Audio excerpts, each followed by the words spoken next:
Black Lives Matter power grab sets off internal revolt at issues whether grassroots energy can translate into influence inside the Beltway and at what cost. And Patrice Cullor is a person I sent the text before, is that she's tired of being thought of as the Black Lives Matter girl. I think that was her that said that. It was either her or Opal. The Black Lives Matter movement is buckling under the strain of its own success, with tensions rising between the local chapters and national leaders over the group's money, goals, direction. From the beginning, Black Lives Matter was a grassroots effort born in the streets with no central hierarchy. The idea to keep power concentrated in the hands of the people, of its members, the people. That's changing. After a summer of protests that made Black Lives Matter a household name, those atop the movement are making a series of moves to alter its power structure, organizing a political action committee, forming corporate partnerships, adding a third organizing arm, and demanding an audience for President-elect Joe Biden. They got his flunkies. The moves have triggered mutiny in the ranks. 10 local chapters are severing ties with the Black Lives Matter global network. They lost a fourth of their chapters as the national leadership is known. So that's a move that to some signal a rebuke of its leaderful structure, which gave every member an equal say. That's a crazy buzzword. We're a leaderful, leaderless structure. They had this thing. We're leaderful, leaderless. Like, you're just saying anything. So that they were saying we're not leaderless, but we're leaderful. As in, there's no leaders, but everyone's a leader, so we're leaderful. And the actions of Black Lives Matter have always been opaque, with thousands of members and dozens of affiliates. Two of its three co-founders are no longer affiliated with the movement, even as they continue to represent Black Lives Matter on TV. I believe that's Opal Tometi and Alicia Garza. But they still refer to it when it helps them. Opal Tometi is the most divorced from it. I don't know what she's doing. Patricia Garza pops in and out when it's convenient, when the name helps her. Local Black Lives Matter activists say national leaders cut them off from funding and decision making, leaving them broke and taking the movement in a direction which they fundamentally agree, which is all that neoliberal corporatism. Because one thing people don't know, a lot of local Black Lives Matter chapters are actually about it. When I talk about how bad they are, I'm talking about the national one. But a lot of local ones are rioters and true believers, and they're getting very pissed at this. And some of them have left and rebranded and changed their name. Cincinnati was the first one that I know of, and they were saying the same things that we were saying. Um, and as the Black Lives Matter grows in influence with millions of donations and celebrity endorsements, local organizers argue they're the ones in the streets pushing for change and not getting their due. With Colores at the helm, Black Lives Matter this year positioned itself as a new leader in activism politics at the forefront of national reckoning after forming the PAC, which helped fund its ad campaigns to mobilize black voters, formalized its third arm, Black Lives Matter Grassroots. And all this stuff, I think, is just making more arms to enable the shell game of hiding the money. It says members have brought this up as early as 2016, and frustrated chapters plan to go public with their grievances months ago. The 2016 thing, I think, is the Cincinnati one. Um, but they were encouraged to wait and discuss the issues with colors privately, with colors privately. Those discussions were not productive, they say. We didn't have an opportunity to agree to discuss nothing, said Yane Ndego, lead organizer of Black Lives Matter Philadelphia. So then we asked questions and we are told no answers. Colores declined comment, but representatives of BLM Global Network disputed the BLM 10's complaints in an emailed statement, arguing most of the corresponding chapters are not formally affiliated and that it's just a bid for credibility and money. And because of its funding structure, the network is limited how much it can give local chapters. And oh, so this is interesting. The local chapters, this is how different the local chapters are. There's also a disconnect around the scope and focus of BLM's organizing. While chapters focus on police accountability and funding, they were unaware that leaders of the global network had shifted their efforts. So on the ground, they're still worried about police accountability and funding and the George Floyd stuff. Meanwhile, the national leaders are on something new and they didn't even realize. And this is what one of the organizers said. She goes, I'm not begging Biden or Harris for any type of sit down or meeting, said Chanel Hem, an organizer of Black Lives Matter Louisville. I'm trying to get my mayor out of his seat because he keeps doing the same shit he's been doing.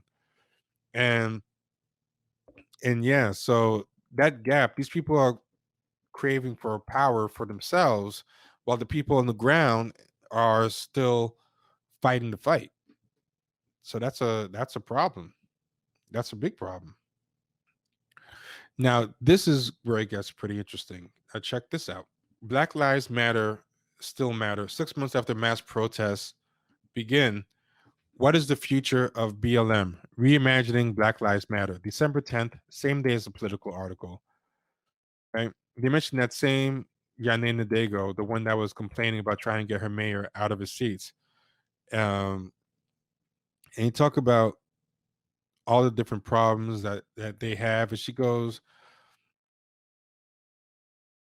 does any of the new changes happening with Joe Biden concluding that more African Americans must be seen in prominent jobs and Kamala Harris being proven as running mate and all these things, does this amount to a new wave for the civil rights movement?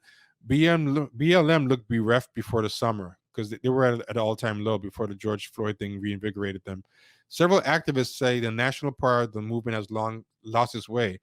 Miss Ndego, who is critical of national leaders, says it has become a shambles. Local chapters were passionate but focused mostly on holding rallies in response to violent incidents by police. BLM boasted of its grassroots organizing and decentralized leaderless structure, but critics say that proved messy, bureaucratic, slow-moving, and ineffective. Um,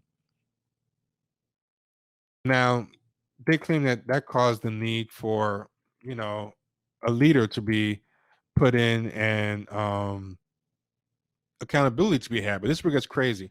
Some of that has changed. Start with the great fire hose of money pointed at BLM groups and sympathizers. The example of Nico Georgiadis of Unicorn Riot, a nonprofit left-leaning media firm that posted early footage of protests in Minneapolis, is instructive. Thanks to online donations, within a couple of months, his almost broke outfit went from 8,000 in the bank to nearly 650,000. To give you an idea how much money they're making. And how many of y'all even heard of Unicorn Riot? So imagine how much money Black Lives Matter, this is the first name people know in this space, must have gotten. That's enough to keep operating for another 5 years, he said joyfully. Ms. McKnight saw donations flood in from people in America, Europe, Japan, and Brazil. Within a month of the protest, BLM's national network had to scramble to offer a first round of 6.5 million in grants to city chapters, gay rights groups, and others. That's interesting that they were giving grants to gay rights groups and city chapters. This is just a start. Vastly larger sums and promises followed as employee and corporate donors, as well as rich individuals, joined the gift giving.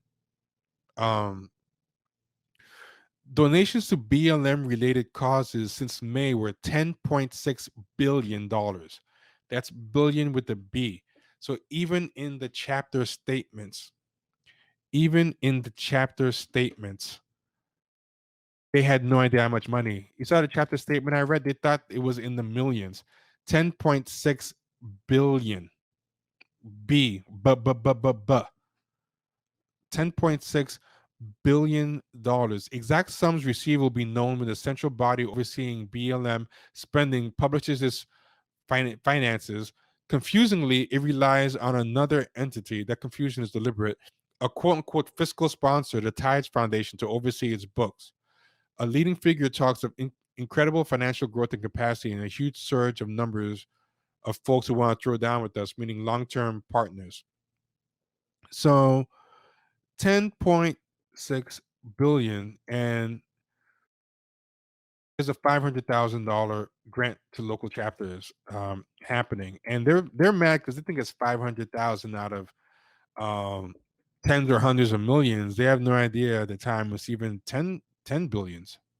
So yeah, the Economist has a 10 billion figure, and one fourth of them have dropped out. Now, this is crazy because you're trying to keep track of where they are. I never heard of this Tides Foundation. The last I heard, Thousand Currents was their fiscal sponsor. Yeah, Wokestream and Unicorn Riot made a killing. There's a lot of money in this space, but no one made a killing the way. Um, so here's what happened. This is what keeps a moving target and makes it hard to get them. Tide Center takes control of Black Lives Matter Global Network. New public documents reveal that the Black Lives, this is July 28th, Black Lives Global Network Foundation, the national overseer of 17 chapters of the most prominent organizations, has become a project of the Tide Center. This puts Black Lives Global Network squarely in the middle of a massive political network with total revenues that exceeded 636 million in 2018 alone. According to documents filed with California Justice Department on July 10th, Thousand Currents transferred control of BLM Global Network Foundation and all its assets to Tide Center. So Thousand Currents was the first place.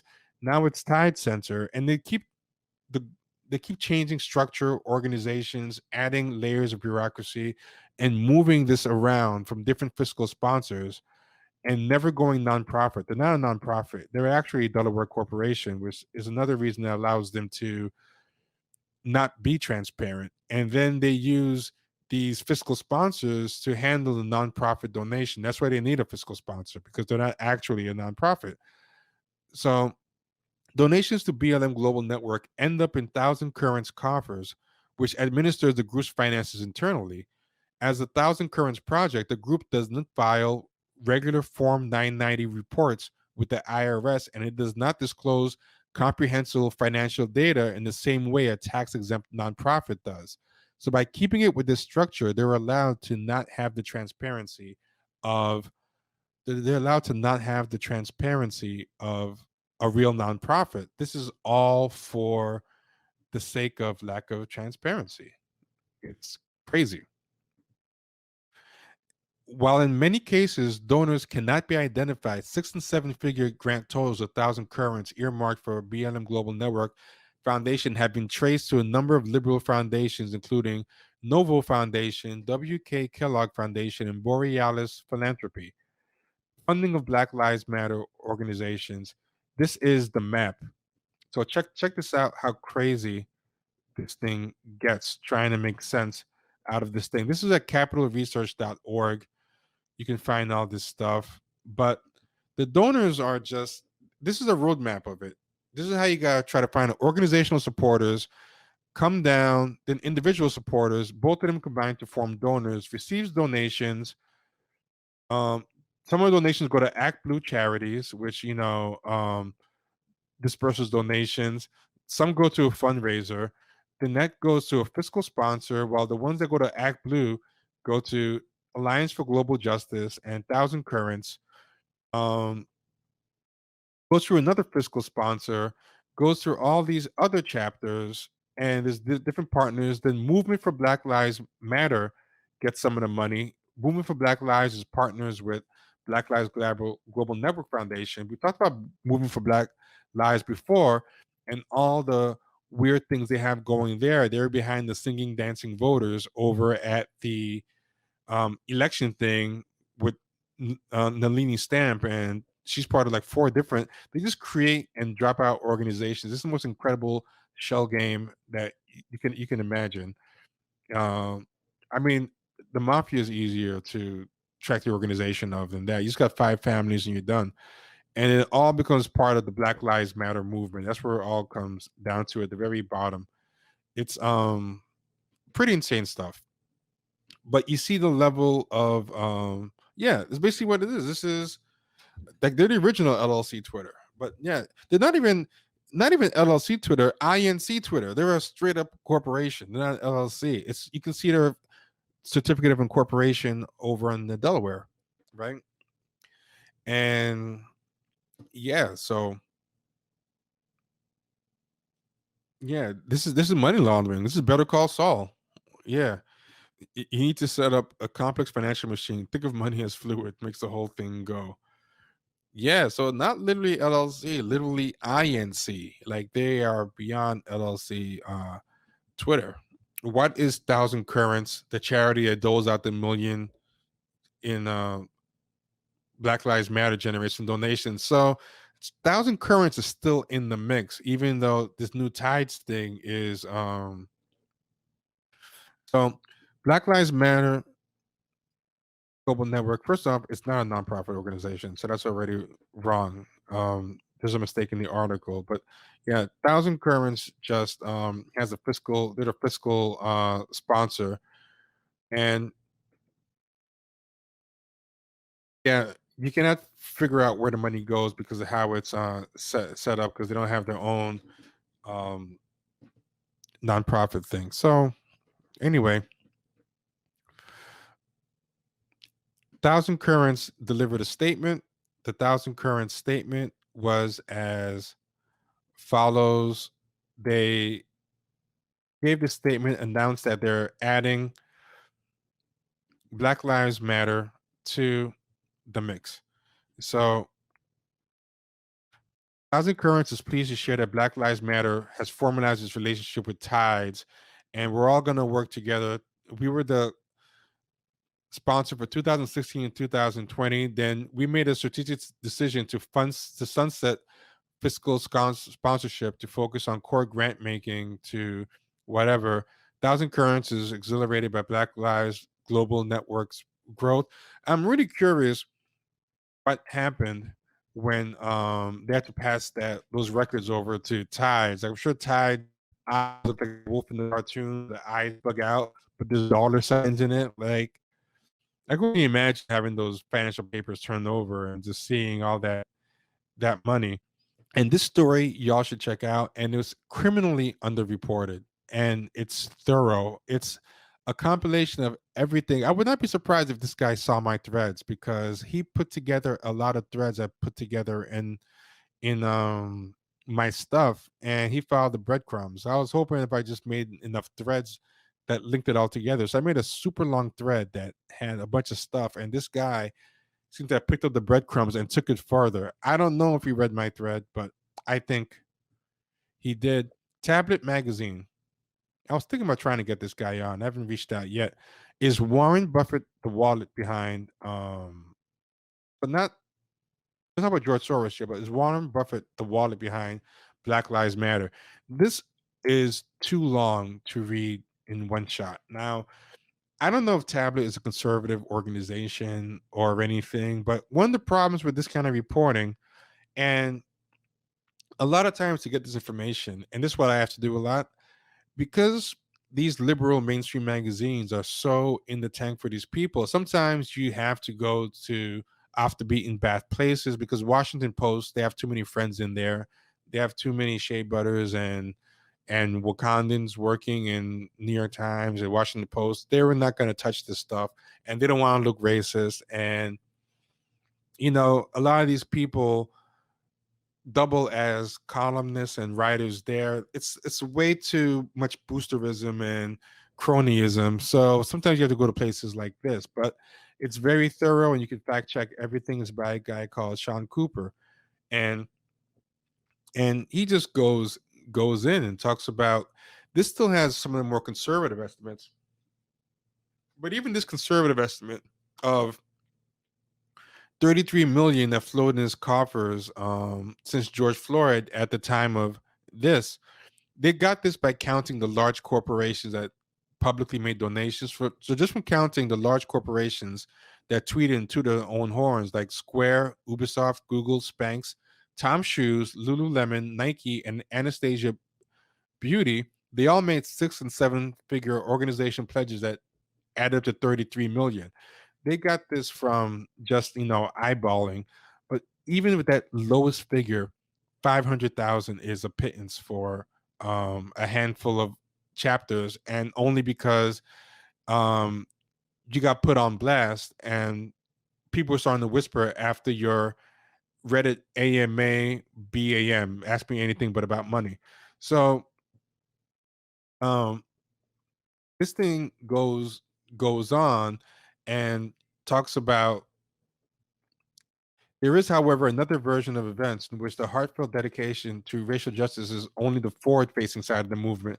Behind the street level activism and emotional outpouring is a calculated machinery built by establishment money and power that has seized on racial politics, in which some of the biggest capitalists in the world are financially backing a group of self described trained Marxists, a label that colors enthusiastically applies to a suffering group, other fellows. And it maps out a lot of different organizations, and this thing goes on and on. It's a very very long map, and I just can't even go into it here.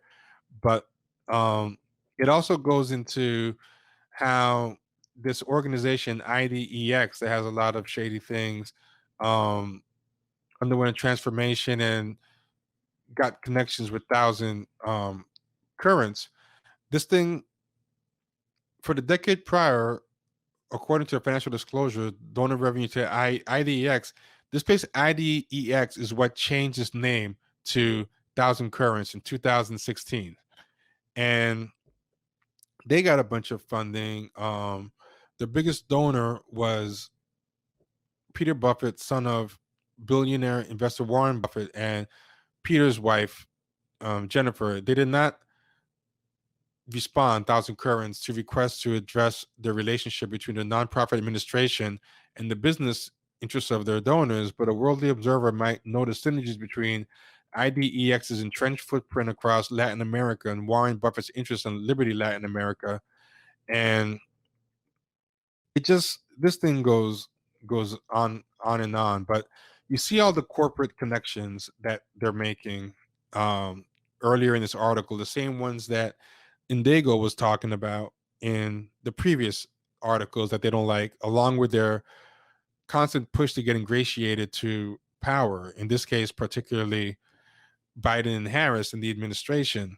And that's what's causing the rift. But this thing goes from 2013 to now, and it also tracks places where Alicia Garza used to work. So Novo is one of the places that is connected. Novo is a pretty interesting place. But what happened with Novo is Novo previously donated $750,000 to the National Domestic Workers Alliance, where in October of 2013, Garza was hired as a special projects director.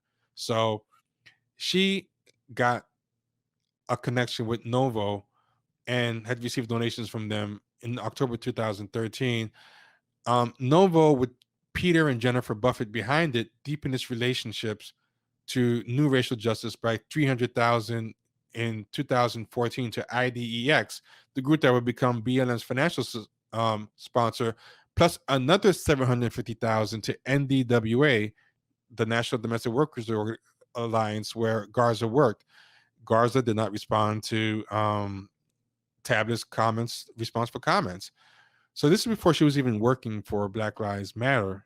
She had been cultivating all these relationships with people who eventually went to this thing. This is a very complex web. And it just keeps going on and on. Let's talk of unrestricted funding and different organizations. And it goes into some crazy stuff. And it also goes into how so this company that was being the fiscal sponsor of Black Lives Matter is not just some random company they picked off a list. These people had in a relationship with them already. You see, these people had a relationship with them already. It wasn't like, hey, we just picked, hey, this is the guy that everyone uses, Thousand Currents, and then that was it. These they had a pre-existing thing, and this thing keeps going through all the different relationships that they had. So they use Novo, IDEX, um, IDEX, which becomes Thousand Currents. Novo keeps donating to Thousand Currents. They donated 3.08 million here. Then they Novo donated another 4.9 million to NDWA, which is where Garza worked, and they give 300,000 grants to the Black Alliance for Just Immigration. The Black Alliance for Just Immigration, another organization never heard of, was then helmed by BLM co-founder Opal Tometi. Tometi did not respond to Tabitha's response request for his article. So these Black Lives Matter people have been heading a whole bunch of different organizations where they were getting money from Thousand Currents and the Warren Buffett indirectly backed Novo for a while before they got together and co-founded Black Lives Matter. Um, and it just goes on and on. And they even have like tax forms and different things. But let me jump to the end. They've created these fellowships. They've done the numbers are here are staggering. I'm just scrolling through it so you can see it all. But it is interesting to wonder whether Novo's involvement with Thousand Currents and Black Lives Matters is intended to have a similar result of all these other machinations, which is namely to channel the specificity of Black Lives Matter movement into a larger civic universalism that grows increasingly distant from the movement's initial concerns in favor of supporting a broad, neutralized political platform that may help the one party win elections and appease its own powerful interest groups, being the Democratic Party, and focus less on the grassroots problems faced by Black families trapped in declining and physically dangerous neighborhoods in cities like Minneapolis, Washington, or Baltimore. And that's basically what they're doing. They're basically segue to a vague electoralism and a corporatism, and that's why they're losing all the local chapters. All they care about is just there's a giant VOTEP organization now.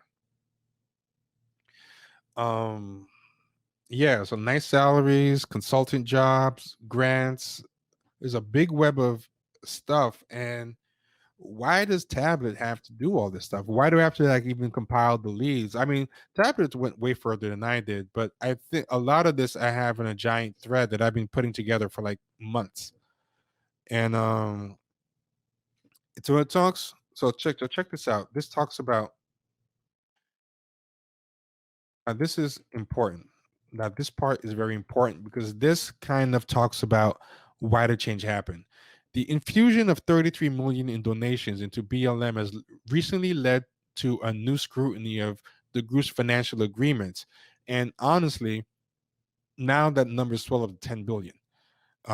So you can, and they probably knew that was coming. They knew as bad as the 33 million that people can see was. They knew it was actually much more. So it led to a new scrutiny of the group's financial arrangements. Several inquiries were made by predominantly conservative media organizations into why Susan Rosenberg, a convicted domestic terrorist, held a senior position of the board of Thousand Currents in charge of the movement's money. So a lot of conservative media was putting the heat on them. Not saying I rock with conservatives, but unfortunately, they're only people who would even um, question Black Lives Matter. So unfortunately, sometimes the enemy of your enemy becomes, if not your friend, a useful whatever. In a statement released in early July, Thousand Currents clarified why they had scraped their website of information about the board's identity, as well as previously posted documents on organization's finances. They started scrapping the website. And remember, Thousand Currents actually used to be something else, and they had ties with Warren Buffett and also ties with donating and receiving money for different funds and organizations. All the Black Lives Matter people were already part of before they formed Black Lives Matter. Keep all this in context. Pointing at attacks aimed at discrediting the Black-led multiracial mass movements of millions of people around the world who are speaking out against state-sanctioned violence, anti-blackness, racism, and white supremacy. Their words. The Thousand Currents statement said the removal of information from the web was part of an effort to, quote, protect our team and shield the privacy and safety of our staff, donors, and partners. Yeah, I bet. Um, so a few days later, on July 10th, according to documents filed with California Attorney General, the Thousand Currents board voted unanimously to transfer the fiscal sponsorship of the BLM to another California-based nonprofit known as the Tide Center, which exists along with the Tides Foundation under the control of the Tides Network, an umbrella organization managing more than 591 million in revenue.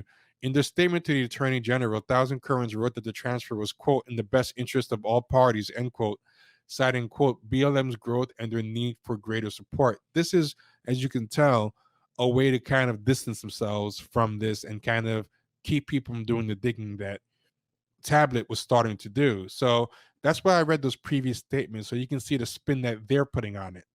You can see the spin that they're putting on it to hide it. But this is what actually was the reason for doing it. The tablet gives you the real reason. They give you a nice puff reason, like, we're celebrating, we're done, but we're giving it to them, we're passing the baton, we loved it, thanks guys, but we want to move on to different things. And the things that they're moving on to are the same things they've always been into, like fucking around in Latin America and doing crazy stuff there. But the Black Lives Matter thing got a little too hot for them, and they didn't want to the right connections to be made.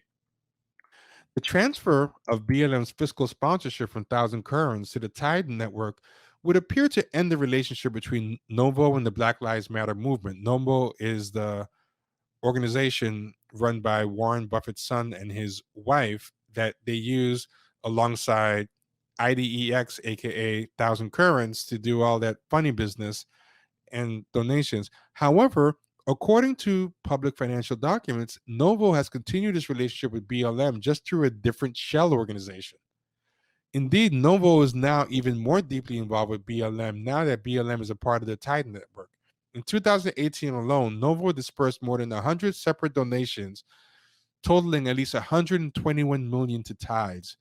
The relationship between Novo and Tides is not strictly financial either. According to their own public disclosure, the Tides network provides executive, administrative, and consultant services to Novo Foundation in much the same fashion that IDEX served as the back office for Black Lives Matter. So what basically happened? One one fiscal sponsor, which was Thousand Currents, which used to be IDEX and had a long relationship with all this fuckery with Novo, were chosen to be the fiscal sponsor of Black Lives Matter. Things got pretty hot. They transferred over to the Tides Foundation, gave a fake puff story about why they did over. But it turns out the same fucking people are backing and have an even deeper relationship with Novo. Just like the money is a shell game, the connections are a shell game. This sounds crazy, right? I mean, sometimes I think I'm gaslighting myself. Is my tinfoil kufi on too tight? And the thing about this is you can research it. It sounds kooky, but I fact checked a lot of the stuff in this article and it's all checkable. It's all checkable. And this is a key thing. If all these organizations and layers of administration seem a bit confusing and opaque, that is the point. Shuttling Black Lives Matter over to the Tides Network does more than shield Thousand Currents from intense inquiry. It allows BLM to join a massive repository of projects that can be administered behind extra layers of protection in the form of donor advised funds, which allows donors to anonymously fund projects while still reaping tax benefits, and multiple organization shells, which include the Tides Network, Tide Center, Tides Foundation, and a slew of other incorporated nonprofit shell organizations, which are housed within a single institutional silo. There, they are overseen by a small band of executives who operate with virtually no outside scrutiny and can coordinate and leverage the political, social, and financial opportunities that these projects create for whatever form of gains their donors decide to prioritize. So these local chapters of like local activists with septum rings just trying to fight the good fight and complaining about their mayors and stuff, they're just basically pawns in a much bigger game that the Black Lives Matter leadership is really playing. They're playing with the big boys. And these activists on the ground, they have no idea how big a game, to me, that these people are playing.